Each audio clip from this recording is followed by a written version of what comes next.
하나님의 은혜가 여러분에게 충만하시기를 축원합니다.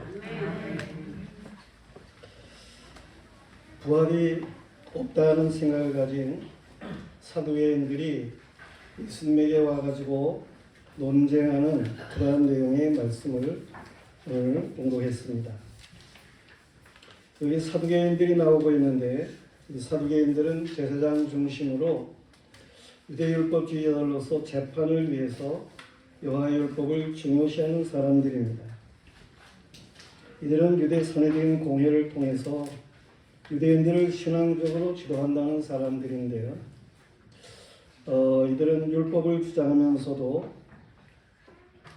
성경에서 모세오경만 인정을 하게 되고 부활에 대해서도 믿지를 않는 일들이 있게 되는데, 이것은 역사 속에서 저들이 너무 정치적으로 행동하면서 이 정치에 매몰되었기 때문에 그런 방향으로 흘렀던 것입니다. 이스라엘 민족의 나라를 잃어버리고 외세의 영향 아래서 오래도록 지나오면서 정치적으로 또는 종교적으로 독립을 원하는 가운데에 자연히 이스라엘 백성들은 이 대제사장 중심으로 보이게 되는, 대제사장의 권한이 막강해지는 일들이 있게 되었어요. 그러다 보니까 저들이 반면 신앙적으로는 추락하는 그러한 현상이 있게 된 것입니다. 산헤드린 공회에 속하는 사람들 중에 이 세속적으로 변한 사두개파, 대상을 중심에 행하는 파를 사두개파라 그렇게 말하는데, 이러한 정치적인 방향으로 치닫는 이 사두개파를 반대해서 생겨지는 서기관 중심의 파가 생기게 된 거예요. 그 파를 가리켜서 바리새파라 그렇게 말을 하게 됩니다. 이 바리새파는 서기관 중심인데요, 유대율법의 전통을 따라서 외세의 문화를 배격하고 철저하게 헤브라이즘을 주장하는 그러한 사람들이죠.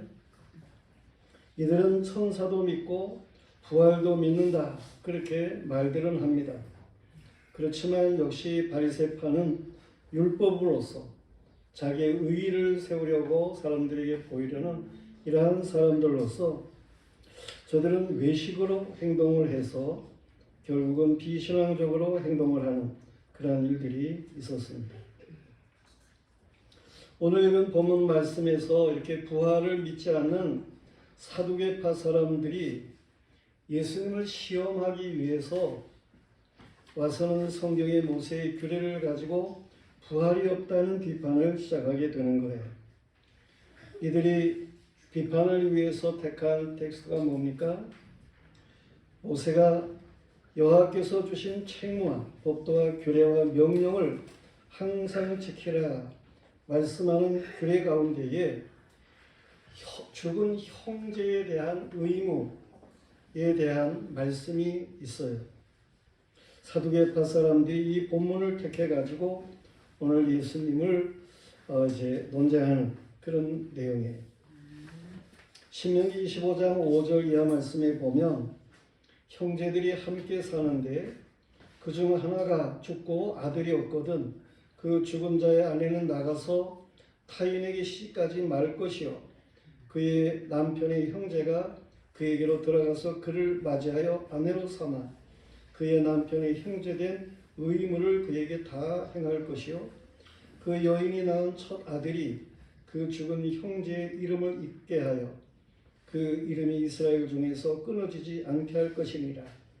그러나 그 사람이 만일 그 형제의 아내를 맞이하기를 즐겨하지 아니하며 그 형제의 아내는 그 성문으로 장로들에게 나아가서 말하기를 내 남편의 형제가 그의 형제의 이름을 이스라엘 중에 잊기를 싫어하여 형제된 의무를 내게 행하지 아니하나이다 할 것이요 그 성읍 장로들은 그를 불러다가 말할 것이며 그가 이미 정한 뜻대로 말하기를 내가 그 여자를 맞이하기를 즐겨하지 아니하노라 하면 그 형제의 아내가 장로들 앞에서 그에게 나아가서 그의 발에서 신을 벗기고 그의 얼굴에 침을 뱉으며 이르기를 그의 형제의 집을 세우기를 즐겨 아니하는 자에게는 이같이 할 것이라 하고 이스라엘 중에서 그의 이름을 신복김 받은 자의 집이라 부를 것이니라.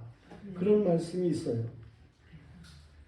사두개파 사람들이 바로 이 본문을 가지고 가상적인 이야기를 더해서 예수님에게 와가지고 부활이 없다고 하는 것을 아주 의기양양하게 말을 하는 그러한 말씀이 오늘 우리가 마태복음 22장 23절부터 읽은 말씀이에요. 저들이 그렇게 말하게 될 때에 예수님께서 저들을 향해 말씀하시기를 너희가 성경을 오해하고 하나님의 능력을 알지 못하여서 잘못된 변론을 일삼는 것이다 라고 가르치십니다. 성도들이요, 예수께서 이 사두개파의 오해에 대해서 이해를 시키고자 하심을 오늘 우리는 깨달아야 하는 것입니다. 이 바리새인들, 이 사두개인들, 이들이 잘못 알고 있는 건 말이에요. 그것을 우리는 바르게 깨닫고 그리고 예수 그리스도께서 원하시는 대로의 믿음의 삶을 우리가 살아가야 하는 것입니다.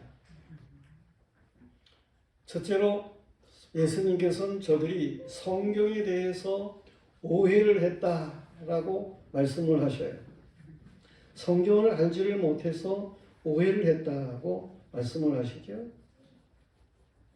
사두개인들은 신명기 형제에 대한 의무의 규례를 가상적인 예를 들어가지고 이 세상적인 농담거리로 만들고 있음이 분명해요.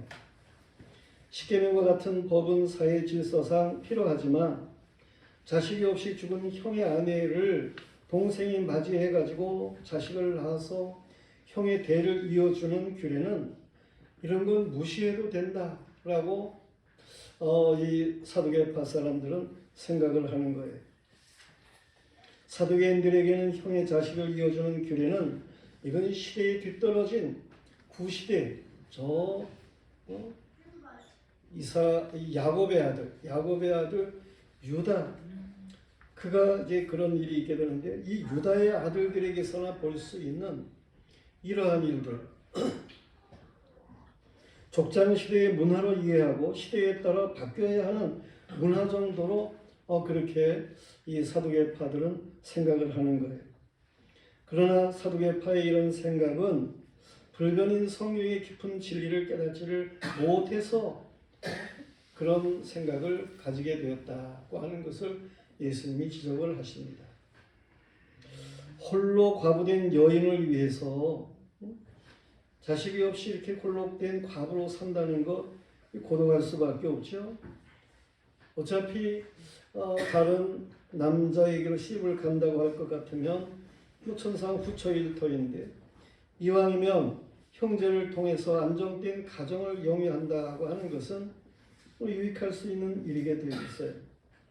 한 가문에 들어온 여인이 그 집에 안정되고 복되게 살아가는 것 중요하죠. 다른 가문의 남자에게 시집을 가서 자식을 낳는 것보다 같은 형제의 씨를 같은 혈통을 이어감을 위해서 가질 수 있는 것, 그거 필요한 일일 수도 있습니다. 물론 이러한 모든 것 필요하다 그렇지만 보다도 하나님께서 말씀하고자 하는 본질이 뭐냐 하는 것을 우리는 알아야 되는 것인데 이 과부된 사람을 불쌍히 여기시는 거예요. 우리는 이 말씀의 이 신명기의 말씀에서 여호와께서 이 불쌍한 자들을 긍휼히 여기시는 가운데에 말씀하시는 말씀을 생각할 수 있어야 되는 것이죠. 하나님은 과부의 남편이 되어주시고 고아의 아버지가 되어주시는 긍휼이 무한하신 하나님이신 거예요. 우리는 하나님의 긍휼 안에서 하나님의 말씀을 접근할 수 있어야 하는 것입니다. 형님의 이름을 위해서 자식을 낳아주라, 그렇게 말을 하고 있는데 동생은 형제에 대한 의무를 감당할 줄 아는 이런 사람이 되어야 하는 것을 하나님은 말씀하셔요.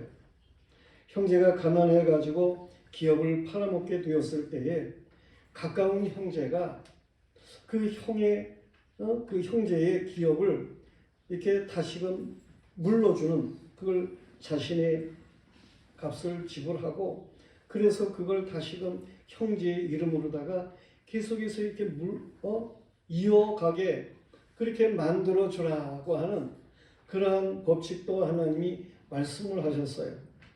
그걸 무르기 법칙이라 그렇게 얘기를 하는데, 이스라엘 말로는 이 무르기라고 하는 말을 꼬엘이라 그렇게 말을 해요. 그래서 우리는 꼬엘의 법칙이라 그렇게 말을 하게 되는데, 이 형제가 가난해지는 이러한 것들을 보고 가만히 있어서는 안 될 일이고, 그 형제의 어려움을 그걸 돌봐주라는 거예요. 내 돈을 들여서 형제의 그 잃어버린 걸 다시 되찾아가지고 형제의 이름으로다가 그것을 계속 이어가게 하는 이 무르기 법칙, 이것도 역시 이 형제에 대한 그런 사랑이죠. 그런데 거기에는 보다 더 깊은 의미가 있어요.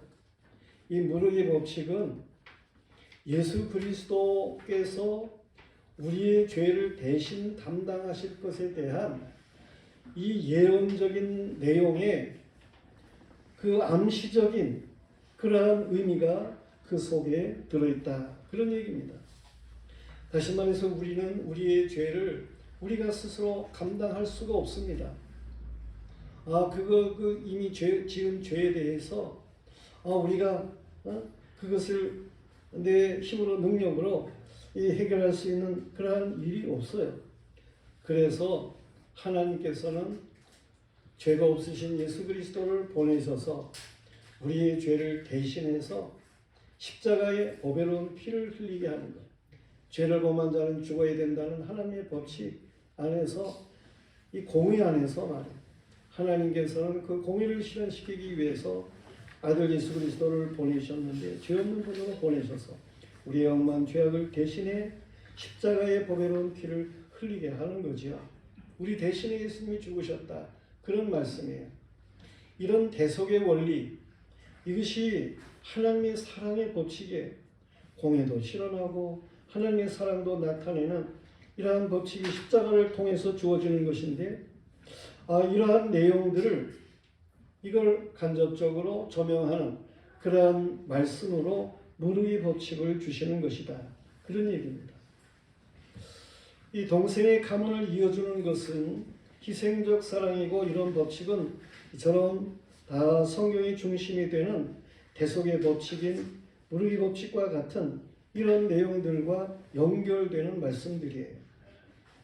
여호와 하나님께서는 창세전부터 예수 그리스도 안에 대속이라는 은혜의 법칙을 작정하시고 역사를 진행하시는 거예요. 오늘 아침에도 우리는 하나님께서 그 두신 경륜의 비밀에 대해서 아침에 살폈는데, 하나님이 이 대속의 원리를 두시고 역사를 움직이신다는 말씀입니다. 모든 십계명이나 규례와 법도들이 다 예수 그리스도 안에 구속의 은혜에 준해서 말씀하고 있음을 우리는 이해할 수 있어야 되는 거예요. 그러므로 우리는 구약의 그 어느 말씀도 예수 그리스도 안에서 보아야지, 예수 그리스도 없이 성경을 보게 되면 성경을 바르게 이해할 수가 없습니다.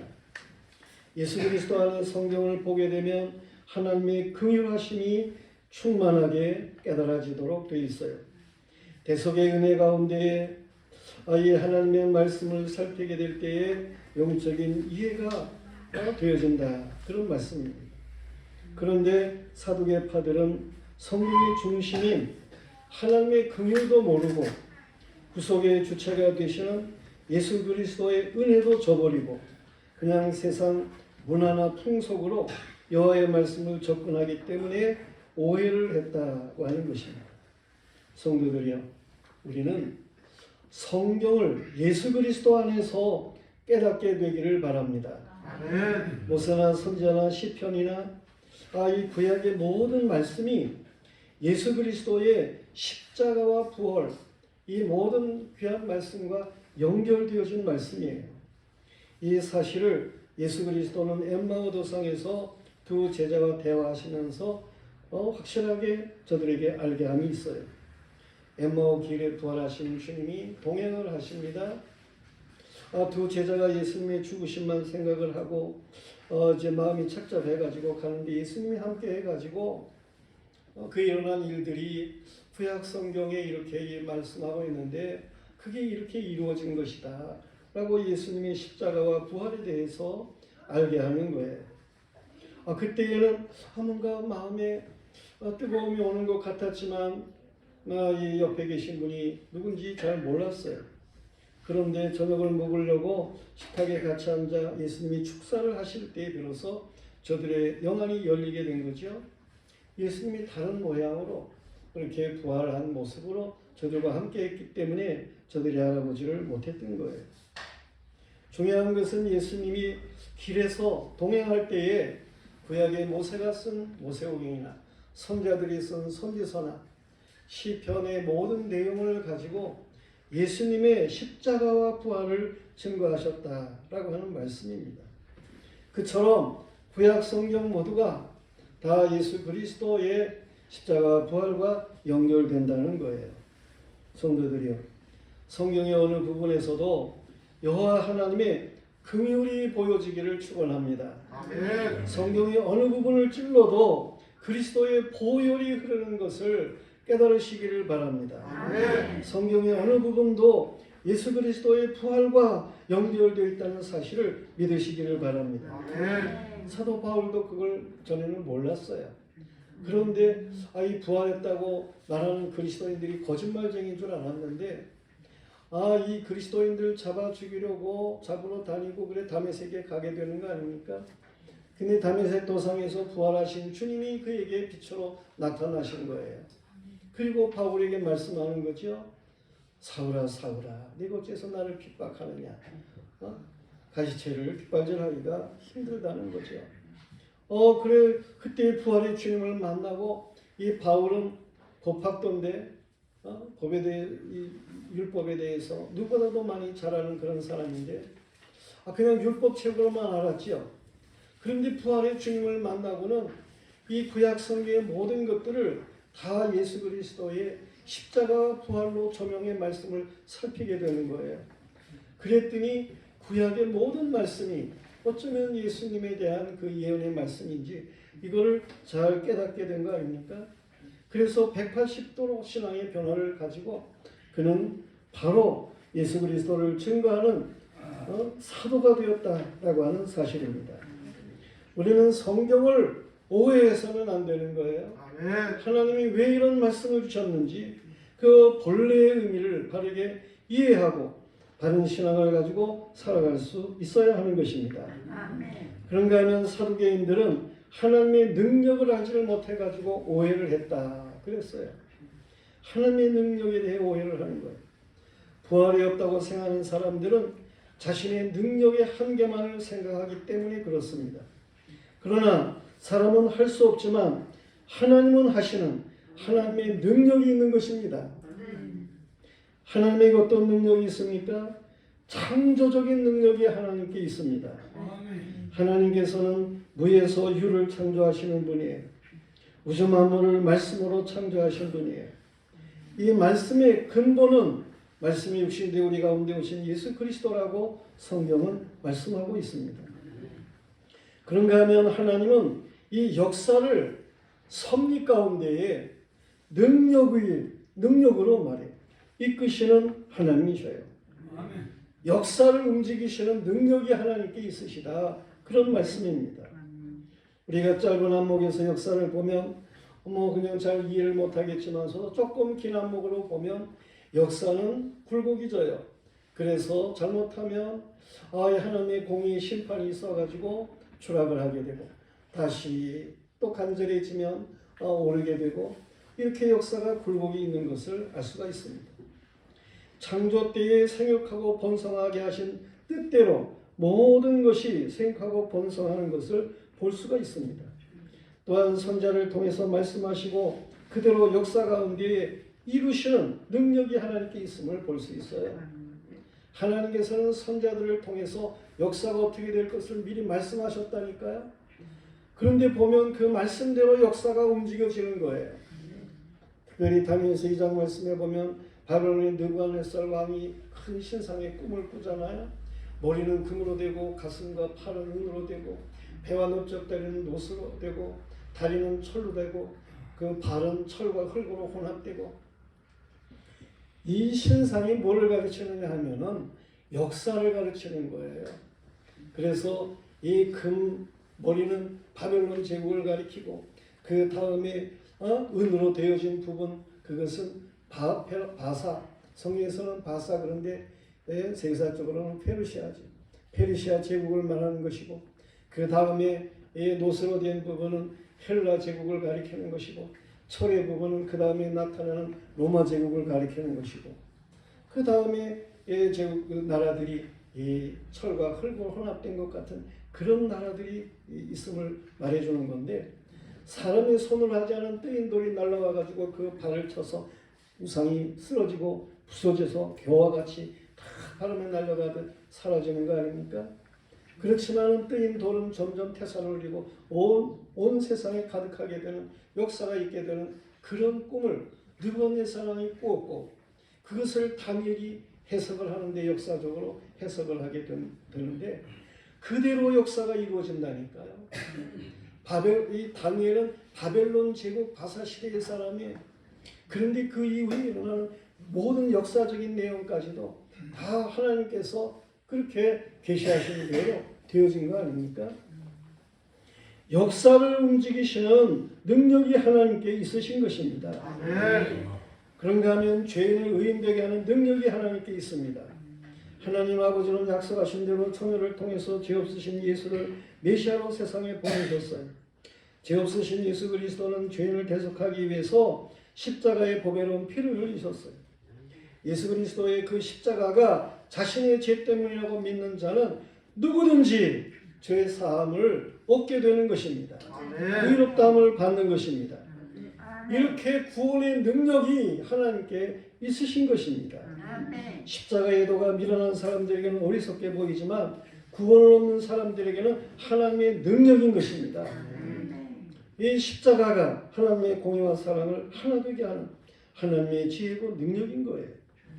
이 십자가가 죄인을 의인되게 하는 하나님의 능력인 것입니다. 우리는 이런 죄인을 의인되게 하는 능력이 하나님께 있으시다라는 사실을 믿는 것입니다. 그런가 하면 죽은 자를 살게 하는 능력이 하나님께 있습니다. 생명을 창조하신 하나님께서 생명의 씨로 살게 하는 능력을 나타내시는 것은 당연한 거예요. 어느 씨앗이든지 그 생명의 씨눈이 있으면 그것은 다시 살도록 되어 있습니다.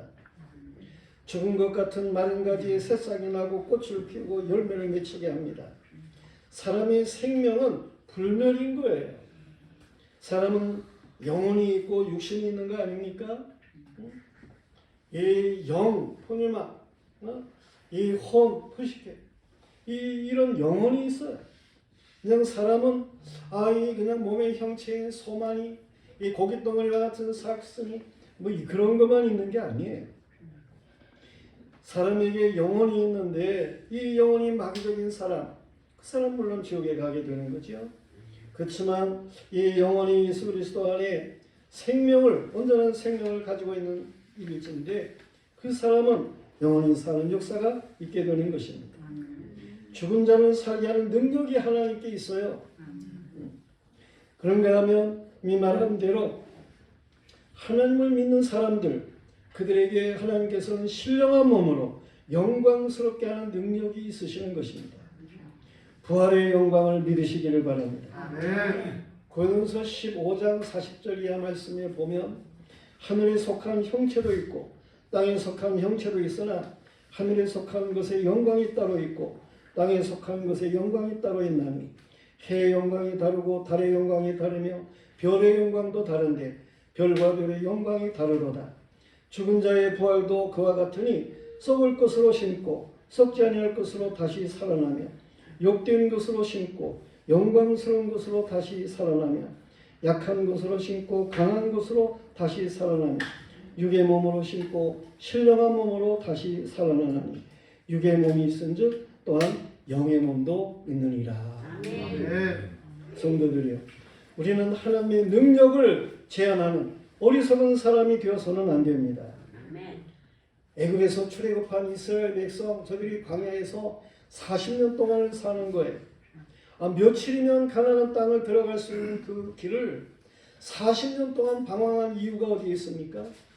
그것은 하나님의 능력을 저들이 제한했기 때문에 하나님께서 저들을 광야에서 40년 동안 방황하게 했던 거예요. 우리는 하나님의 능력을 제한해서는 안 돼요. 하나님은 전지전능하신 분이십니다. 무엇보다도 십자가의 대속의 능력을 믿으시기를 바랍니다. 그냥 하나님의 능력을 기적, 미라클로 아는 그런 정도가 아니고, 하나님의 능력을 행하실 때에 거기에는 틀림없는 표적이 있어요. 표적을 사인, 그렇게 말을 하게 되죠. 우리는 예수 그리스도 안에서 하나님이 왜 이렇게 하시나 하는 그 사인을, 이걸 볼 수 있는 영적인 눈을 가져야 하는 것입니다. 우리 모두가 다 하나님의 능력을 온전하게 이해하고 살아갈 줄 아는 믿음의 사람들이기를 축원합니다. 그런가 하면 세 번째로는 이 사두개인들은 산자와 죽은 자에 대해서 오해를 했어요. 여호와 하나님께서는 모세를 부르실 때에 호레산 떨기나무 가운데서 불이 붙는 모습 가운데 나타나셨지요. 모세가 그 광경이 희한해가지고 가까이 가게 됩니다. 그랬을 때 하나님께서 모세를 부르시는 거예요. 너희 선 곳은 거룩한 땅이니 내 발에서 신을 벗어라. 모세가 자를 벗으라는 거예요. 신발을 벗으라는 말은 이제까지 살아온 자의 신발을 벗으라는 거예요. 다시금 거룩한 삶을 살아가는 사람, 하나님 앞에서만 그런 사람이 되라는 거예요. 하나님이 그때 말씀하시기를 나는 네 조상의 하나님이니 아브라함의 하나님, 이삭의 하나님, 야곱의 하나님이니라 말씀하셔요. 이 말씀은 하나님은 죽은 자의 하나님이 아니고 살아있는 자들의 하나님이시다는 말씀이에요. 그 시대에도 수없이 많은 사람들이 살고 있었어요. 그런데 하나님이 유독 나는 아브라함의 하나님, 이삭의 하나님, 야곱의 하나님 그러는 것은 이 하나님을 모르는 자들의 하나님이 아니고 이 하나님을 섬기는 이 믿음의 족장들, 이 산자들, 이들의 하나님이다 라는 말씀인 거예요. 지구촌에 살았던 사람들이 수없이 많습니다. 그런데 그 중에 여호와께서 내 백성이라 말씀하는 그런 택한 사람들을 부십니다. 아브라함은 여호와의 택한 사람으로 여호와께서 찾아오시고 말씀하시고 부르신 사람인 거지요. 아브라함에게 하갈이라는 여자를 통해서 나온 이스마엘이라는 아들이 있었어요. 그는 이 아브라함이 욕심을 따라서 그렇게 하갈을 통해서 낳은 자식인 거예요. 육신의 자식이죠. 여호와께서 그런 육신의 자식을 인정하지를 않습니다. 그리고 하나님이 아브라함에게 약속을 하시는 거예요. 그 아브라함이 그 이스마엘 육체의 아들을 낳을 때에는 85세였는데 그때부터 하나님이 말씀을 안 하셔요, 아브라함과. 그러다가 99세 때에 가가지고 비로소 하나님이 아브라함에게 오셔가지고 말씀을 하시는 거예요. 뭐라고 말씀하십니까? 나는 전능한 하나님이니라. 무엇이든지 할 수 있는 하나님이시라는 말이죠. 그러면서 하는 말씀이 네 아내가 지금 90세고 89세지요. 그때는 89세고 너는 99세고 그렇지만은 사라를 통해서 이 99세 여인 사라를 통해서 아들을 낳을 것이다. 하나님이 약속을 하시는 거예요. 그때 그 약속의 말씀을 하나님께서 하셔서 정말 낳을 수 없는 사라가 자식을 낳게 된 것이 이삭 아닙니까? 이처럼 이삭은 약속의 자녀인 거예요. 하나님은 이 약속의 자녀, 이들이 하나님의 영원한 기업을 이을 사람들이라고 말씀을 하시는 거예요. 여호와께서는 이처럼 아브라함, 많은 사람들 중에 그렇게 아브라함을 택하셔서 말씀하시고 그를 통해서 약속의 자식들을 두셔가지고 내 백성이라 말씀하시는 하나님이시라 그런 말씀이에요. 그 이삭이가 이제 리브가 아내를 통해서 아이를 가지게 되었는데 리브가가 태중에 아이들이 있는데 막 싸우는 거예요. 쌍둥이에요. 그래가지고 그냥 서로 싸우니까 이러면 어떻게 삽니까? 기도를 했어요. 그랬더니 하나님께서 아직 태어나지도 않았는데 큰 자가 작은 자를 섬기겠다 그러는 거예요. 그래가지고 태어나는데 먼저 태어난 것이 에서입니다. 붉은 색깔의 사람이라서 에서 그랬어요. 나중에 태어난 게 야곱이에요. 이 먼저 태어난 자가 나중 태어난 자를 섬기겠다고 말씀하셨잖아요. 근데 역사가 그렇게 되었다니까요. 하나님께서는 이 야곱을 사랑하시는 거예요. 그렇게 하나님께서는 이 땅에 태어나기도 전에 벌써 택하신 백성이 있는 것입니다. 하나님이 택하는 거예요. 성경은 이렇게 죽은 자와 산 자에 대해서 말씀하고 있어요. 죽은 자는 아담의 죄로 인해서 세속적인 법칙에 의해서 아담에게 태어난 모든 사람이 죄인인 거예요.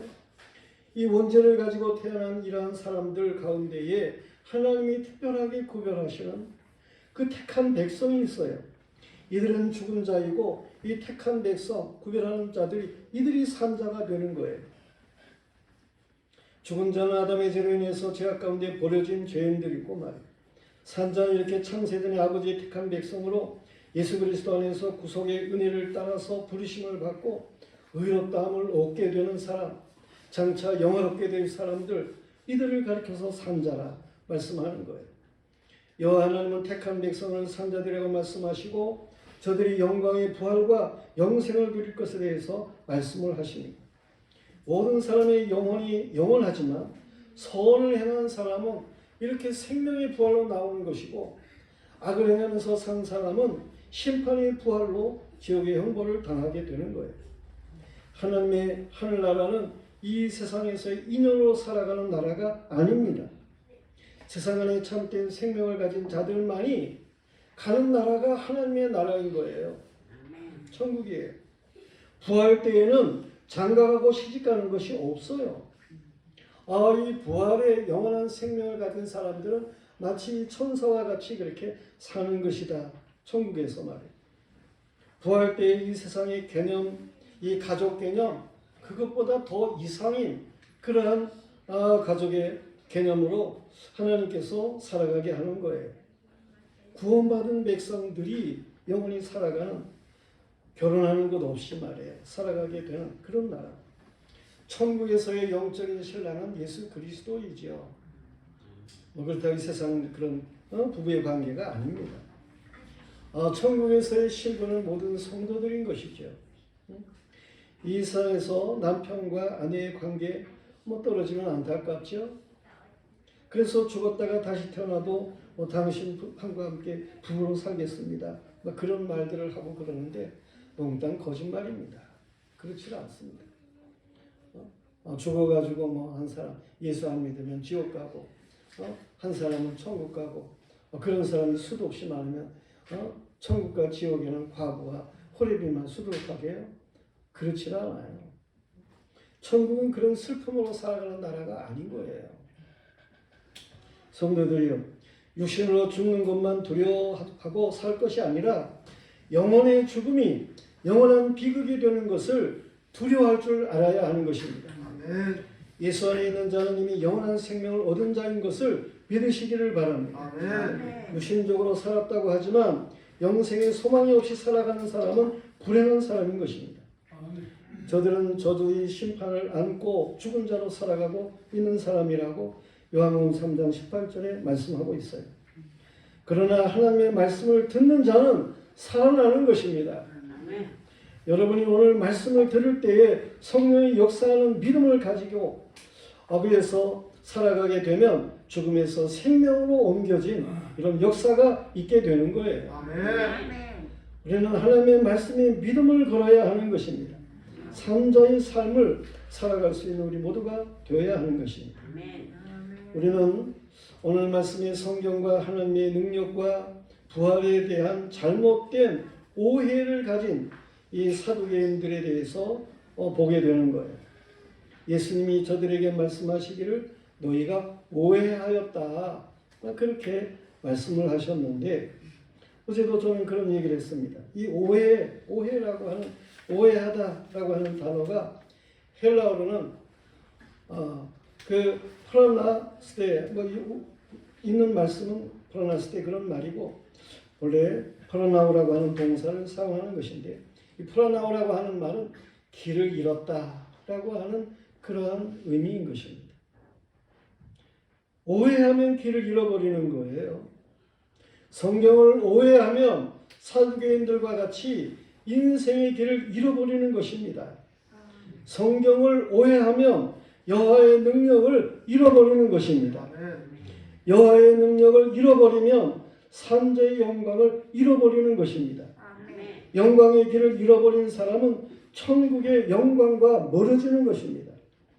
우리는 예수 그리스도의 부활을 기념하는 이 부활절을 통해서 성경을 바르게 이해할 수 있는 믿음의 사람들이기를 축원합니다. 하나님의 능력을 바르게 이해할 수 있는 믿음의 사람들이기를 축원합니다. 이 부활에 대해서 확신을 가지는 이런 복스러운 산자의 편에 있는 하나님의 사람들이기를 축원합니다. 영생의 소망을 가지고 우리가 참 삶을 기쁨으로 잘 감당하며 살아갈 수 있는 모두가 되어야 되겠습니다. 다 같이 이제 일어나셔서